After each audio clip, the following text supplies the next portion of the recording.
Hi and welcome. I'm Josh Murphy with the U.S. National Oceanic and Atmospheric Administration in the Office for Coastal Management, located in Silver Spring, Maryland, outside of our nation's capital of Washington, D.C.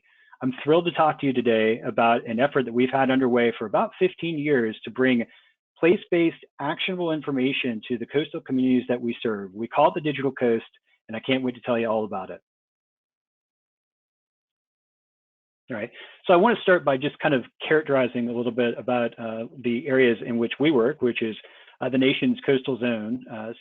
A good portion of the U.S. population, a significant portion really, 40% of our population resides in what is really only appreciably about 10% of the landmass if we don't count Alaska. So our coastal areas, our coastal communities are dense with population, and they are generally growing very rapidly. This is an area that is a huge economic engine for the nation. You see here on this slide, almost 10 trillion in goods and services.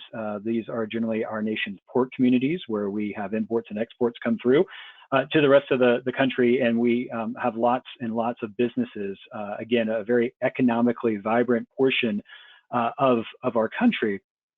But this is also an area that has historically and is currently experiencing a fair amount of risk to weather and climate hazards. You see a couple of different figures here on this slide that I think really kind of illustrate the risk that a lot of our communities are facing. If you look just between 2018 and 2020, that we've seen over 50 billion-dollar weather and climate disasters in the U.S. If we go back to 2015, between the time of 2015 and 2020, we've averaged about 16.2 of those billion-dollar disasters a year. And if you look at all of the damages from weather and climate disasters from 1980 to 2020, it's an eye-popping number, 1.875 trillion.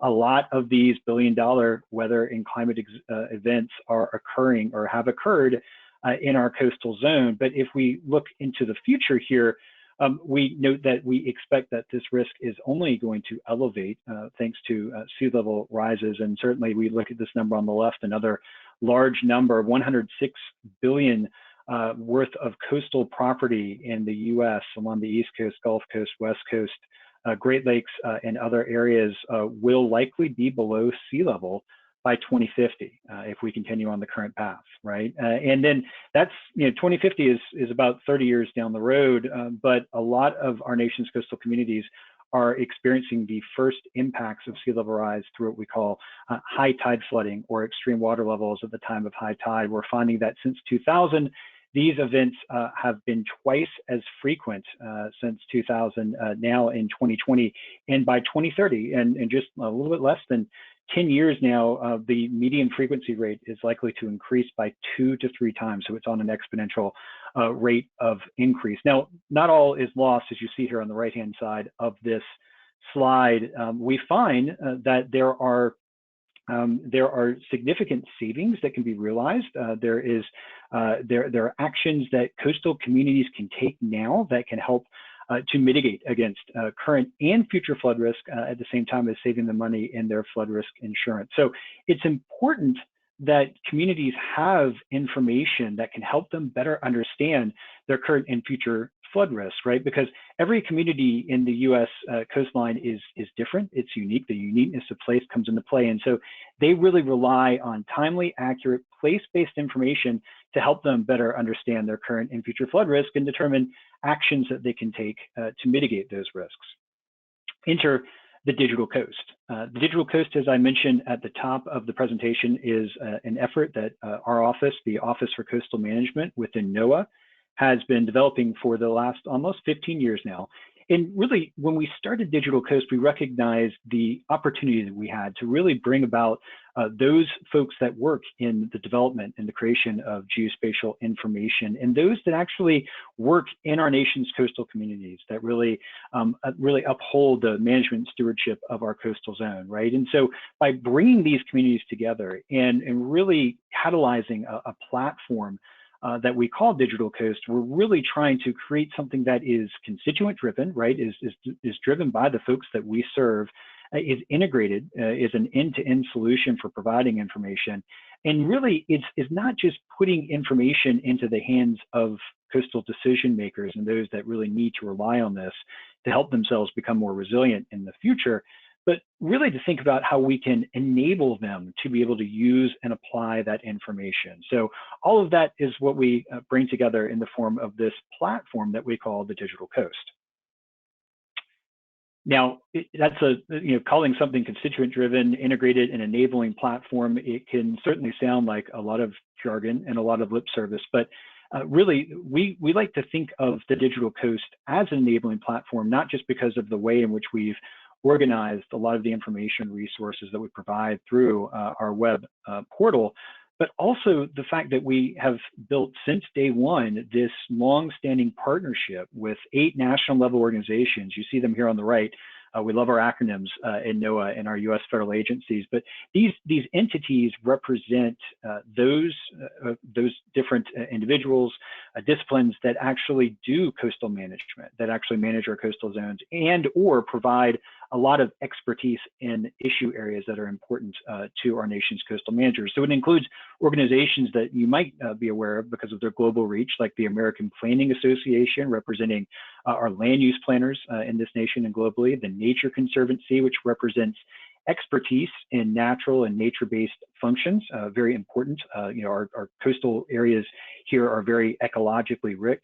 It also includes entities and organizations like the Urban Land Institute that represents the real estate and land development communities that often have a huge influence on what occurs in the coastal zone, yet often are not at the table when a lot of coastal management decisions are made. So we've convened this partnership to really not only promote what we have, the information that we have, but really affect a two-way street to better understand the decisions that the members of these different organizations are making. How do they use and they apply information such that, again, we can enable them to do just that with what we provide through the Digital Coast platform, right? And the one thing that we've learned wholesale in working with the Digital Coast partners is that there is no one way in which we can characterize the folks that we serve, the members of these different organizations and other users of the Digital Coast platform. We're constantly trying to move folks along a continuum, right? From data through information to action, but we have to recognize that there is a large disparity in the different communities that we serve. For every New York or Miami or San Francisco that has a lot of technical capacity and resources to use and apply geospatial information, there are hundreds, if not thousands, of smaller communities that generally they lack access to some of those technical resources. And so what that means for us is that we have to really think about taking a broad spectrum approach, right? We can't, there's not a one size fit all approach. There's not one magic tool that we're going to be able to develop. We have to think about multiple points of entry to the information that we provide. So for those who have the resources to be able to use and apply geospatial information, some of your larger cities, private industries, we need to be able to provide them with the raw data and information that we have to look at things like current and future flood risk. But for a lot of smaller communities that don't have access to software like ArcGIS Pro or really the technical expertise to be able to use and work with data, we then need to provide them with other different avenues to get to the same information through web-based mapping mechanisms, and then provide lots of great mechanisms to facilitate knowledge transfer and learning such that communities can build their own capacity to be able to use and apply the resources we provide through the Digital Coast in the future. Right. So what are some of these resources that we provide, right? Again, we're trying to be an integrated platform, which means that we're going to provide end-to-end resources. If you go to our website, you'll see that we say at the front page that it's more than just data. That's not meant to diminish the role that geospatial data plays. It's the foundation on which the Digital Coast is built. And we do provide access to a wide variety of coastal data sets. On the left-hand side, you see here a data registry, which is not unlike a lot of the data portals coming from Esri's Hub product and others. On the right-hand side, though, we do provide a boutique solution that our office has developed to provide access to one of the largest repositories of coastal topography collected through LiDAR in the nation. This is data that is very high resolution, results in a very highly accurate and high resolution elevation model that can be used in inundation modeling and many other different applications, and is very much highly valued by not only our federal, state, and local governmental partners, but also the private sector entities that we work with. They come to the Digital Coast predominantly for some of our topographic data. This is data that comes from NOAA, as well as some of our federal agency partners like the U.S. Army Corps of Engineers and the U.S. Geological Survey. Now, again, data is great for those communities that have the resources to be able to work with it, but there's a wide swath of communities that we serve that really don't have the technical capacity or the resources to be able to work directly with the data. They rely on tools, and more predominantly now that we are seeing web GIS becoming much more pervasive in the GIS discourse, we are leveraging web-based GIS to develop web-based mapping viewers and tools that only necessitate the need for a web browser and an internet connection to really unlock the potential of providing information to our users. So we have an inventory of over 50 different decision support and information visualization tools. You see a couple of them here, like our land cover atlas at the bottom, our historical hurricanes tracks tools, which is one of our most popular tools here at the top. And in the middle, it's important to note that we also, again, in this notion of providing equitable access to information, we recognize that not everyone resonates to web-based mapping viewers. And so we have a product called the Coastal County Snapshots that allows a U.S. coastal county jurisdiction to be able to come and find out information on their basic flood risk, or maybe the role of the coastal and ocean economy in their communities, or the benefits that natural and nature-based features like wetlands provide to them. And what that results in is a one-page hard copy sheet of paper with the information in a very easy to understand format. So again, we really do try to really kind of take a broad kind of spectrum approach to meet the wide variety of information needs that our partners provide to us. Right.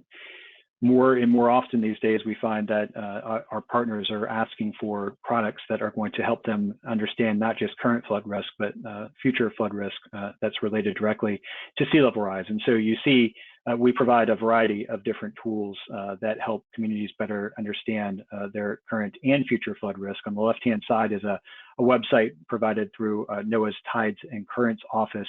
We use our tide gauge to look at historical records, to actually to see the trends, to see the actual rates of sea level change in communities. This is very much locally dependent on regional oceanographic parameters, as well as land subsidence that's occurring, and each community is unique in the amount of sea level rise they are currently experiencing, and we expect them to experience in the future. For communities to be able to really get a better grasp as to how much sea level rise they may see and what that may look like, we have tools like the Sea Level Rise Viewer and the Coastal Flood Exposure Mapper. The Sea Level Rise Viewer is one of our flagship tools that we provide through the Digital Coast. It's been around for about 7 or 8 years. It's currently in its third iteration here. In its latest iteration, we have integrated local level sea level rise projections. Again, what we saw in the last slide on that viewer on the left-hand side, the local rates of sea level change differ as you go from community to community. So we really, we can't just provide a blanket projection for a variety of different communities. There are lots of different local and regional exacerbators, if you will, that come into play. And so we've baked that into this Sea Level Rise Viewer product. It's a web-based mapping viewer that allows you to take a look at a community. This is my hometown of Charleston, South Carolina, on the U.S. East Coast and the South Atlantic coast.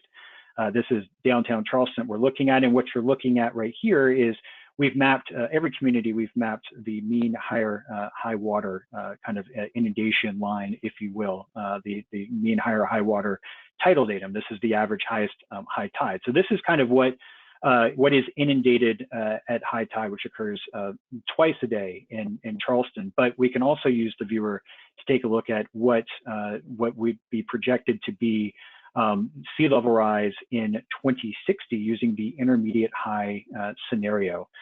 You can see here that's just about or just shy of 3 feet of inundation, and there's a significant portion of the Charleston Peninsula, the downtown area here that has been historically low-lying, is inundated. So this product certainly is very useful for communities to better understand the extent of their information. But again, in this vein of trying to provide not just one single tool for communities to examine their future coastal flood risk through sea level rise, we provide an entire suite of products that you get to through the Digital Coast and this kind of sea level rise hub here. We provide all of the underlying data for that web-based mapping viewer as both data downloads, file geodatabases you can bring in to ArcGIS Pro, as well as web-based mapping services we provide through ArcGIS Enterprise that allows you to bring this data into ArcGIS Online or other different web-based mapping viewers and mash it up with data from your local community or your entity or organization. And again, we want folks to not just kind of see and appreciate our tools, we want them to actually use them.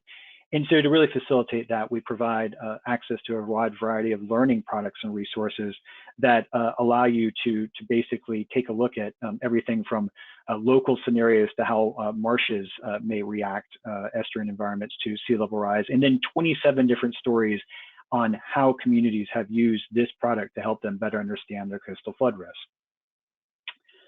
We also recognize that sea level rise is just one of many different types of coastal inundation that the communities we serve may see. And so we've developed a companion product, also a web-based mapping viewer called the Coastal Flood Exposuremapper, but we've done this product a little bit differently. Not only do we bring in information on a variety of different drivers of coastal flooding, everything from high tide flooding to the traditional FEMA Federal Emergency Management Agency coastal designated flood zones, but also storm surge data coming from NOAA.